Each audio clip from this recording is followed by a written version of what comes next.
हम जब भी भगवान की भक्ति की राह पे आगे बढ़ते हैं और अपना कोई भी काम करने से पहले भगवान का नाम लेते हैं, या सुबह घंटी बजाना, शंख बजाना, या भगवान को ही अपने हर कार्य का श्रेय देते रहते हैं, या बैठ के पूजा पाठ करना, या रामायण गीता अगर पढ़ रहे होते हैं, तो बहुत से लोग हमारे इसी समाज में होते हैं जो आके हमसे कहते हैं सामने से कि हाँ, भगवान का नाम लो, वही आके तुम्हें खाना खिला देंगे, उठना मत यहाँ से। आज भगवान का नाम लो, तुम्हारा ये काम हो जाएगा। हाँ, कीर्तन करते रहो, बस ऐसे ही हो जाएगा। तो उनके लिए ये प्यारी सी कहानी है कि देखिए कैसे भगवान सच में आपके काम करते हैं और आपके काम हो ही जाते हैं। तो चलिए कहानी सुनते हैं।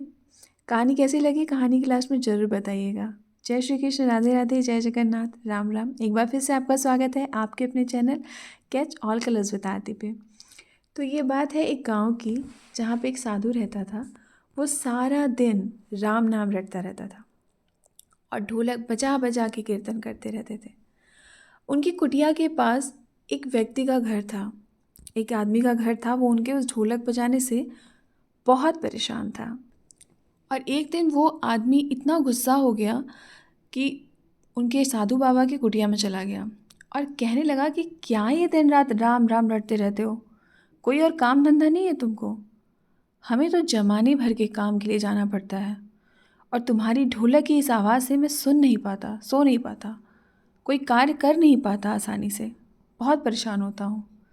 साधु कहने लगा कि तुम भी मेरे साथ राम नाम का जप करके देखो, तो तुम्हें पता चलेगा कि कितना आनंद आता है इसमें।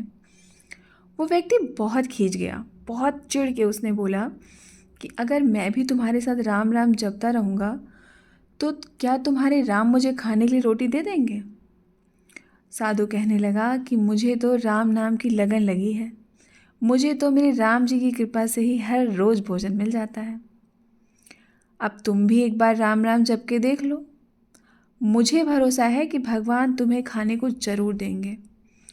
वो आदमी उस साधु की चुनौती स्वीकार कर लेता है और कहता है कि तुम्हारे साथ आज मैं भी राम राम का भजन करूँगा, और अगर तुम्हारे राम ने मुझे आज रोटी खिला दी तो यकीन मानो कि सारी उम्र राम की भक्ति में लगा दूंगा, और अगर नहीं खिलाई तो तुम ये ढोलक बजाना और उनका नाम जपना बंद कर दोगे। साधु कहता है कि मैंने तो निष्काम भाव से प्रभु राम की भक्ति की है, लेकिन तुम्हारी ये चुनौती मुझे मंजूर है। वो व्यक्ति साधु के साथ बैठकर राम राम का जाप करता है और मन में निश्चय करता है कि चाहे कुछ भी हो जाए, आज मैं भोजन नहीं करूँगा, और देखता हूँ कि इसका राम मुझे कैसे भोजन कराता है। पर जिस वक्त वो इंसान राम नाम का जाप कर रहा था, उसके मन में एक शांति थी, एक सुखद भाव से ही वो कर रहा था राम नाम का जाप।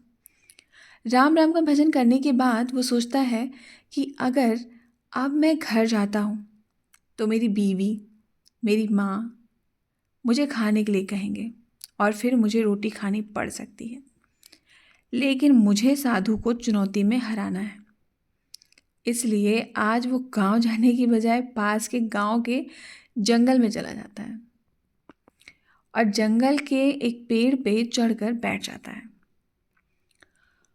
और सोचता है कि मैं सारा दिन इस पेड़ से उतरूंगा ही नहीं और अन्न का एक भी दाना नहीं खाऊंगा, और इस साधु को हरा दूंगा ताकि इसकी ढोलक बजाने की आदत बंद हो जाए, और देखता हूँ कैसे इसका राम मुझे खाना खिलाता है। बस मन में यही विचार करते हुए वो उस पेड़ पे चढ़ गया और बैठ गया। थोड़ी ही देर बीता था कि उस जंगल में एक बंजारों की टोली गुजरी। अब उन्हें भूख लगी हुई थी, तो बंजारों का सरदार कहता है कि आग जलाओ और यहीं पर खाना बना लो। अब खाना बना कर रखा ही था कि जो है उन्हें खबर लगी कि वहाँ डाकुओं का पूरा एक झुंड आ रहा है।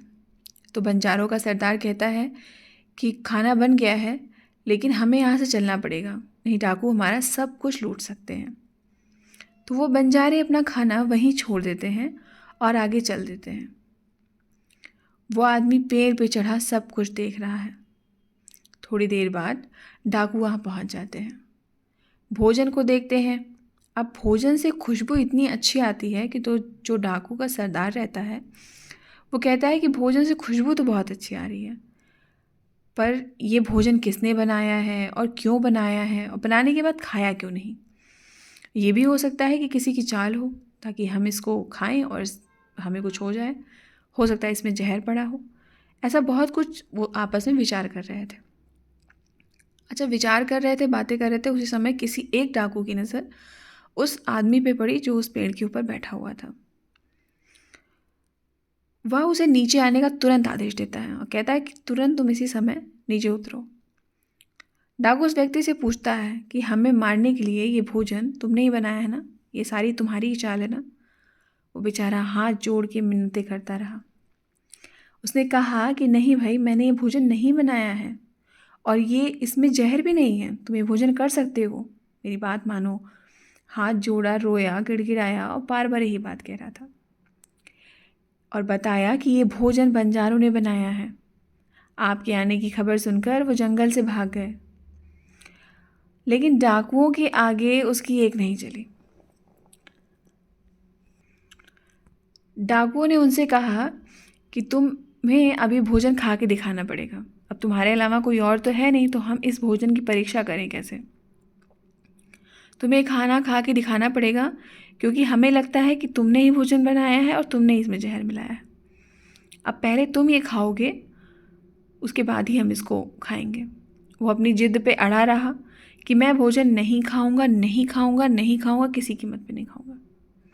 अब डाकुओं का शक और गहरा हो गया। उन्होंने कहा ऐसा क्या है कि ये आदमी भोजन ना करने के लिए इतना ज़्यादा अटल है कि बिल्कुल करूँगा ही नहीं। तो उनमें से एक डाकू ने बंदूक निकाली और लाकर सीधे उसके सिर पे रख दी और कहा कि खाता है खाना कि नहीं खाता है। नहीं खाएगा तो गोली खानी पड़ेगी तुझे। अब बता, गोली कि खाना। अब वो व्यक्ति भोजन करना उसने शुरू कर दिया और भोजन इस प्रकार की उसकी जितनी भी चीज़ें बनी थी ना, डाकुओं ने खुद उसे परोस के उसके हाथ में दी कि ले खा। और जब आदमी भोजन कर रहा होता है तो साधु को याद करता है और उसकी आँखों से अपने आप आंसू बहे जा रहे थे और वो कहता है कि मेरा निश्चय था कि मैं राम नाम जपूंगा और अगर उसने, तेरे राम ने मुझे भोजन करा दिया तो मैं जिंदगी भर उसका नाम जपूंगा और उसके ही आश्रित हो जाऊंगा। और वो सब कुछ सोच के उसकी आंखों से आंसू बहने लगते हैं। उसके भोजन करने के बाद डाकुओं ने उसे छोड़ दिया सुरक्षित।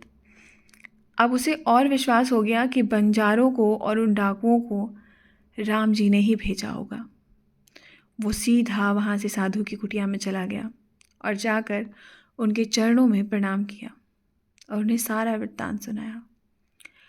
अब उस साधु से भी ज़्यादा उसे राम नाम की लगन लग गई और उसने अपना पूरा जीवन राम जी को समर्पित कर दिया और उनका भजन कीर्तन करना शुरू कर दिया। उसे भरोसा हो गया उस नाम पे, जिस नाम को उसने खुद चुनौती दी थी एक टाइम पे। तो भगवान की भक्ति में ये शक्ति है और भगवान के नाम में शक्ति है। अगर आपने पूरे विश्वास के साथ जाप कर लिया तब तो क्या ही कहना। उसने तो चुनौती दे के भगवान का नाम जपा था, तब उसका इतना कल्याण हो गया, तो आपका कल्याण क्यों नहीं होगा। आप भी श्रद्धापूर्वक भगवान राम का नाम जप करिए और उन पर भरोसा बनाए रखिए कि भगवान कुछ भी हो, अगर गलत भी हो रहा है तो बहुत सही के लिए हो रहा है और अंत में वो आपका कल्याण अवश्य ही करेंगे, आपको बीच मझधार में नहीं छोड़ेंगे।